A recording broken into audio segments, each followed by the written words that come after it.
There's something that that's great.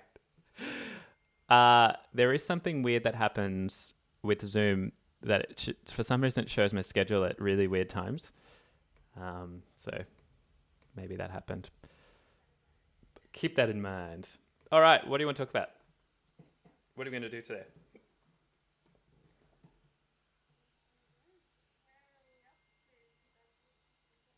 That's all right. We're kind of the learning is very self-guided and self-directed by you guys, but otherwise I'll just end up talking about something, which is also good too. Can I just quickly? We can carry on from what we were talking about before. Yeah, yeah. I've just written down. I just want to make sure I've got the wording just right. But to find the minor scale rule, count 3 semitones up and use the rule of that major scale. Is that right? Yes. 3 semitones, isn't it? 3 semitones. Yeah. Yeah. So that's exactly the same way of saying I'm at a major scale. I'm going to go 3 semitones down to find the minor scale. You know, it's the exact same way of saying that. And that's your natural minor. So I think that's the last thing I want to say for Lisa's joining us. That's the natural minor. Natural because it contains no altered notes and is just has the same notes as our major scale, and it's natural. All right, friends. Let's have a look at some more chord symbols, shall we? All right. This will be good, seeing as it's quite topical in our Hadestown obsession. People who enjoy the Hadestown things. All right. Let's teach you some new chords. B sus2. Anyone know what that is? It is the suspended. Suspicious. It's the sus. It's sus. So sus. So sus. Oh no. Sorry. Puppy. I want puppy. All right. Let's go to our B major scale.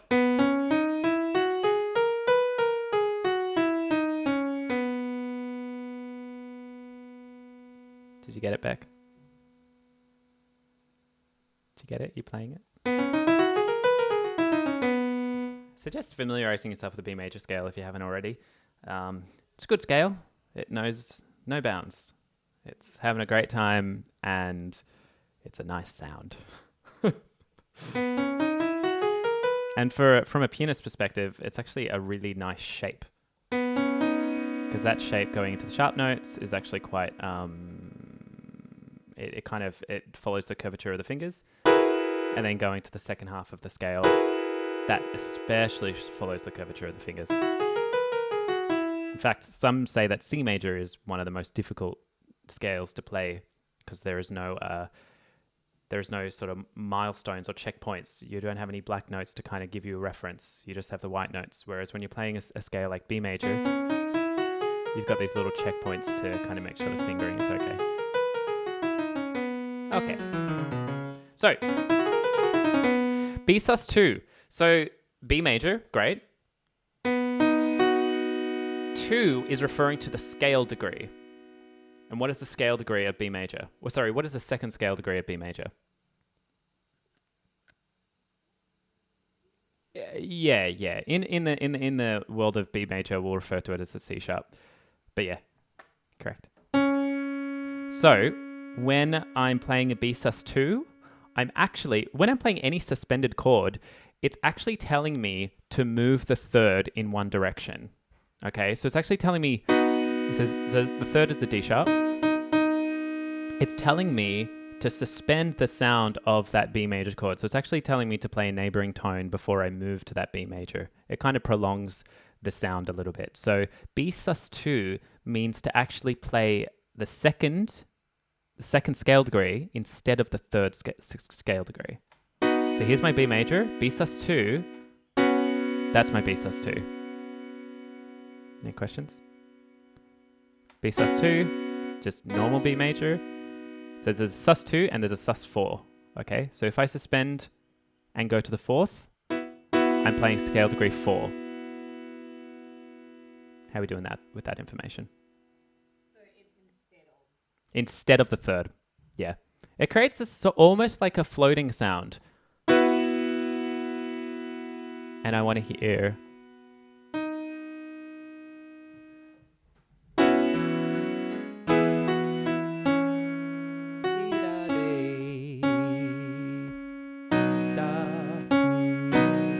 So the second actually wants to navigate eventually to the 3rd. So there's your B sus2. B, C sharp, and F sharp. B, oh yeah. Go. Only if the composition asks for it. So it's if we get into sort of like composition and grammar of the harmony of the piece, a suspended chord is used to sort of delay or prolong the sound of the tonic, like pure tonic 1 3 5. And a good composer will play with prolonging that until they're ready for you to go, okay, release. Okay. In this example, we actually do. So I'll explain that a little bit more.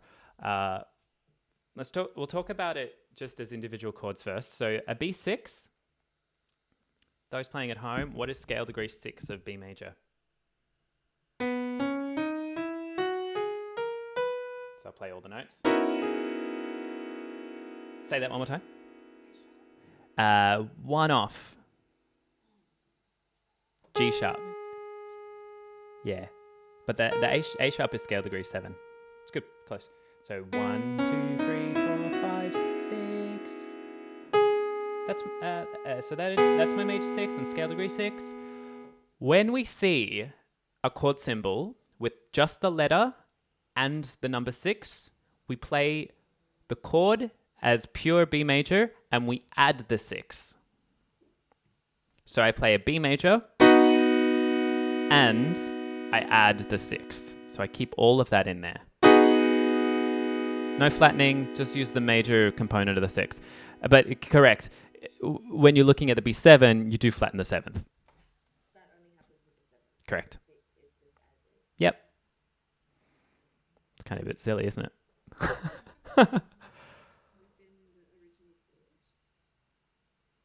The 7? Oh, the B6. Well, it's not a suspended anymore. So, because we're not, the suspension actually only refers to the 3rd of the chord. So I'll come back. I'll go back a step. So suspension only refers to suspending the 3rd. So in some way, we're suspending the 3rd by going to the 4th, or we're suspending the 3rd by going to the 2nd, and then I move to the 3rd. So that's suspension. Suspension will only, the way I see suspended chords is that I'm actually moving the 3rd and playing a different note instead. But for the B6, I'm not exactly sure why, but it's just a B chord and you add the scale degree 6. So a C6 is going to be C, E, G with the scale degree 6. That's your C6. Sure. That would confuse you. Yeah, true. You guys okay if I move on? Erin, are you chatting? I don't know. Your mic's off. So are you saying that with the 7, so you put the 7 on, but do you remove the 5th scale degree? Did you say it changes? Are you referring to which chord symbol are you referring to? Oh, the B7, because you were saying. Oh, we're gonna jump forward. Yeah. Hey, Alinta, how you doing? Oh, you're right. Busy. During these times. Sorry guys, it's lunchtime and my brain's fading. Sometimes I just have to reboot, you know. The B6 and the B, we're just talking about chord symbols, Alinta, by the way, and how to pull them apart. The B6 and B7 is different, and I'll explain to you now. So let's just talk about the B7 right now. So by this principle of the B6, we think, okay, well, if it's a B7, I'm just going to add the 7th degree of B, which is an A sharp. But actually, when we're approaching, I think I mentioned yesterday, when I'm looking at a B7, it actually means to add the -7 interval to that root note. It actually means to flatten the 7th. So instead of playing the major 7 interval, i.e. adding the 7th degree, it's actually telling me to flatten that note, and we call that the flattened 7. So I get my point there being is that although B6 says, okay, play a B chord with the scale degree 6, and that's the major scale degree 6, a B7 says, don't play the major 7, flatten it. So that's what I'm saying, it's different. Although by principle you think, oh, it's a 7, I just add the major 7. Actually, you add the flattened 7. Only when the B has a major 7 next to it, you play the major 7. Okay? And so they're just scale degrees. So as I said, 1, 2, 3, 4, 5, 6, 7. So this is a B major 7 chord. This is a B7. That's a B7. Always flatten 7. So hence why it's really nice to know your keys. Because if you know your keys really well, you go C7. Okay, C7 is, well, what's a C major 7? Okay, cool, C to the major 7, but a C7 needs to be flattened 7. Oh, okay, cool. Great. And then a F major 7, F, A, C, E. Okay, cool. I know that I've practiced my F major scale, so I know that the 7th degree is an E. And I have to play an F7, it's a flattened 7. Oh, okay, cool. There's my F7, rather than F major 7. Everyone cool with that? So there we have the chord progression pretty much, because it goes back to a B6. So, and I'll just repeat what I said earlier for Linter as well. When we have a sus2, it means that we move the third to the second scale degree of the key. So, and this will be on YouTube later for you to catch up, but we lower it to the second degree. So when we see a sus2 chord symbol, it's telling me that the third note, and when I say the third note, I'm talking about the scale degree. So just to remind you guys, here's our B major. And so B major chord, just plain as day, is scale degree 1, scale degree 3, scale degree 5. Okay? When I see sus2, it actually means take scale degree 3 and instead play scale degree 2. And there's my B sus2. And it's called, the sus is short for suspended because it creates an almost suspended sound that actually wants to navigate back to the scale degree 3. Scale degree, a suspended fourth is telling me that instead of playing scale degree 3, play the 4th scale degree of the major scale. And then move back to the number. Yeah. So you generally only see B sus2 or you only see a sus2 or a sus4. Sometimes you might see sus2 and sus4, which is and a lot of Pasek and Paul tunes have a lot of sus2, sharp 4, you know, a bit of everything sort of thing. They love that kind of dissonance. All the notes. Everything. So, right now I've got, bear with me for 2 seconds. I'm glad it hasn't logged me out today. I was really worried I was going to do it again. Oh man. Someone's hungry. I'm like, what are you doing? Yeah, great. So I got my B major. It's cutting off the lower octave, which is a bit annoying. It's not a huge problem though. B major, B sus2, B sus4, B major. Here's a B major 7. I'm playing it 2 octaves. And as we saw yesterday, or I think it was yesterday, if I see this as a chord symbol, I'm generally going to leave out the B in my right hand and just play B in the left hand.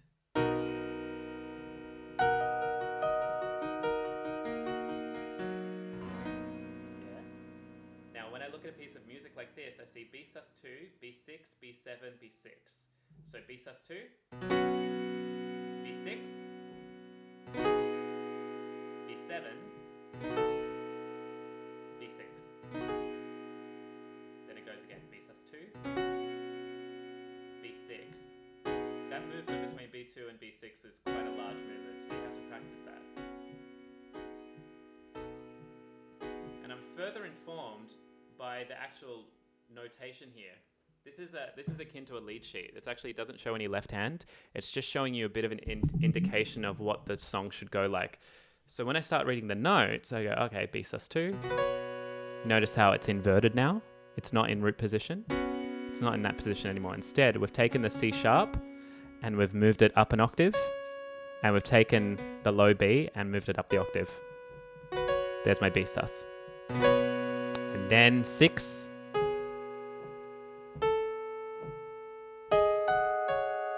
And the 6 is in the... Let me just write up.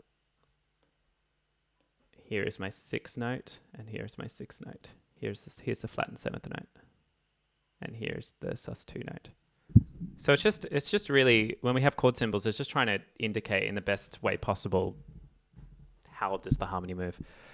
All right, I've been yapping on for quite a bit. Does anyone have any questions on that? Expressions, questions? Is it making sense? Cool. Like, you can have a bit of fun with this, I reckon. You can take any chord, and generally if you're doing suspended seconds, you can have a bit of fun. Like, say, for example, I want to play a C suspended second. Okay, so I find my C major chord. And then I'm going to suspend the third by moving it to the second. And I'm going to do a little improvisation around C second, sorry, C sus2 and F sus2. They'll inherently sound quite pretty, so it's really hard to kind of screw it up, but I say that now. So, for example, I might sort of alternate between the notes. And my left hand is playing C, just to give a bit of context. And I'm going to move to F sus2. Sort of dreamy like it.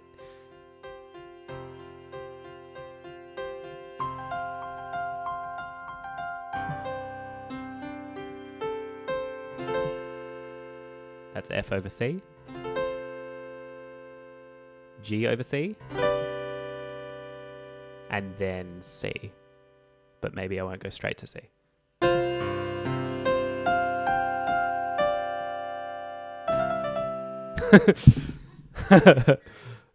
Exactly.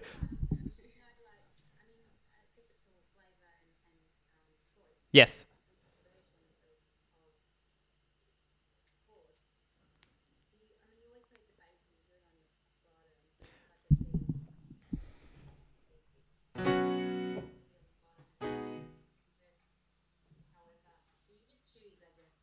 Look, say I'm sort of doing two things at the same time. Like I'm showing you ways to write your own music, but I'm also showing you ways of interpreting someone else's music. Say, for example, I need to make something a little bit more interesting, and my composition is just on the one chord. It might go like, I'm walking down the street and life's great and things like that. My melody's not really interesting and this accompaniment a bit boring. You know, I might actually invert it. But maybe, you know, it's like all I've done is changed the bass note, and changing the bass note means the chord becomes a bit more interesting, but it's still a B major chord. So that, I mean, you'll hear that in a lot of Ben Folds 5 and like, I don't know, some other guy. Brick. No, wait, that's the song, isn't it?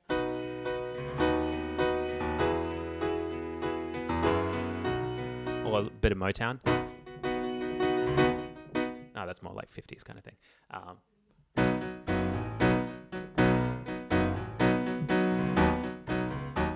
No, you don't hear a lot of Motown. Not to the major third.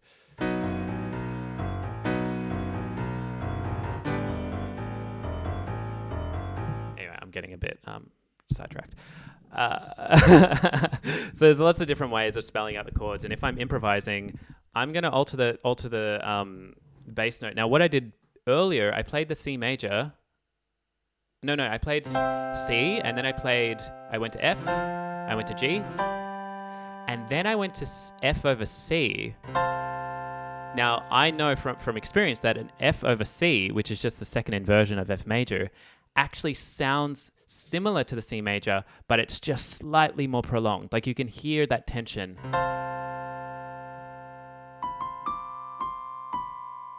C sus.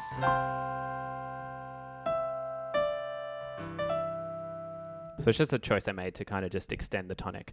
It happens a lot in gospel music. A lot. Inversions are all the way through gospel music. It's just their way of kind of going,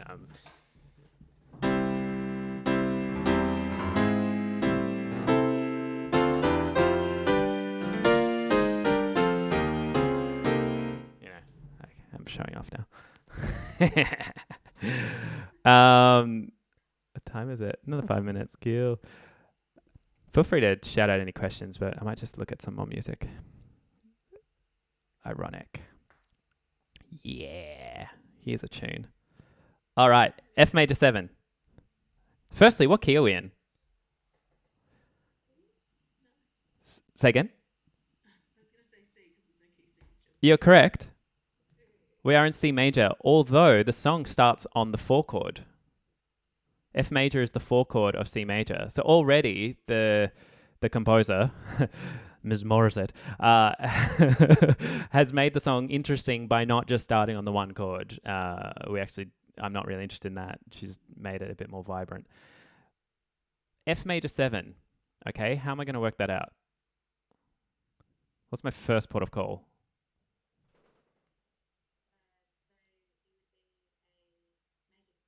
Major chord, great. F major. Natural 7. Plain as day. Natural 7. E. So say, for example, I knew my... Firstly, it's just like I can tell with the F, it's just skipping a note and then going to the E. But if I knew my F major scale, I know that that's the major 7. Everyone clear with that? There's my major 7. Cool. She's done this inversion, so she's taken out the F from the right hand because that's the bass note. And all she's doing with the right hand is actually playing an A minor chord. Now, this is something I mentioned the other day. The major 7 includes 2 chords. It includes an F major chord, and it also includes an A minor chord. It's just that together, they make a major 7. So there's 2 ways of looking at it. You can look at it, okay, add the 7, or a major 7 chord also has a minor chord in there built on the 3rd degree. Okay, I'll let that sort of wash over you guys. So this accompaniment is, that's the first chord. F major 7. Now we got our wonderful 6th chord. So what am I going to do first?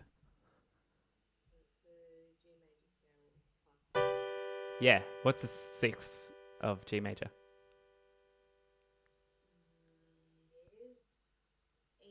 E. And this is what we touched on with the minor scale. So it's the 6th degree, and it is the major 6 interval.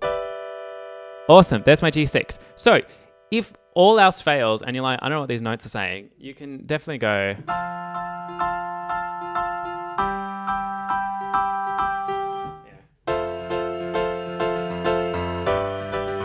I'm sort of playing around with the left-hand rhythm. And also, I vaguely know the song. So, for example, you see the chord symbols. All right, I'm just going to chunk away at the rhythm a little bit.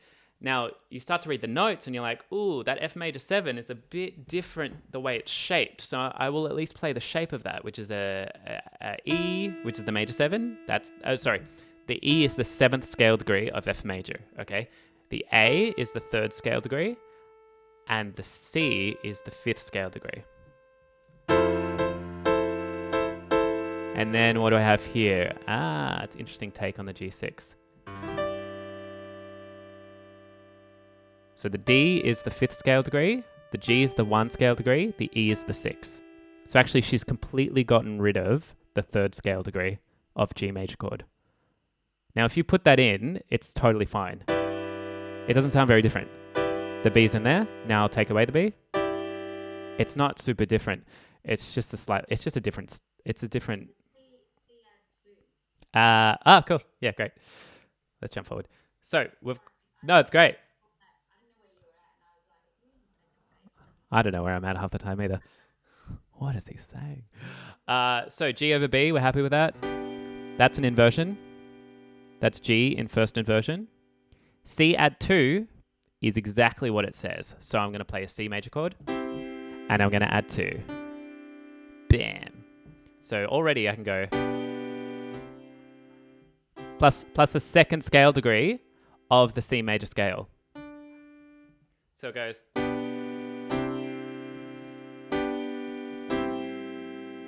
A minor 7. That's a great tune. I always pick it out. It's just awesome. I got so many pop tunes on this iPad. So A minor and a minor 7. So I'm going to go to my major 7 first, and I'm going to flatten it. Minor 7. So I can go G over B, C add 2, G over B, A minor 7. Bam. Bam diggity. All right, guys, we're at the end of our session, so I'm going to grab some food because Mama's going. Thanks, guys. Really, really means a lot that you're here. So enjoy the rest of your day. Thank you.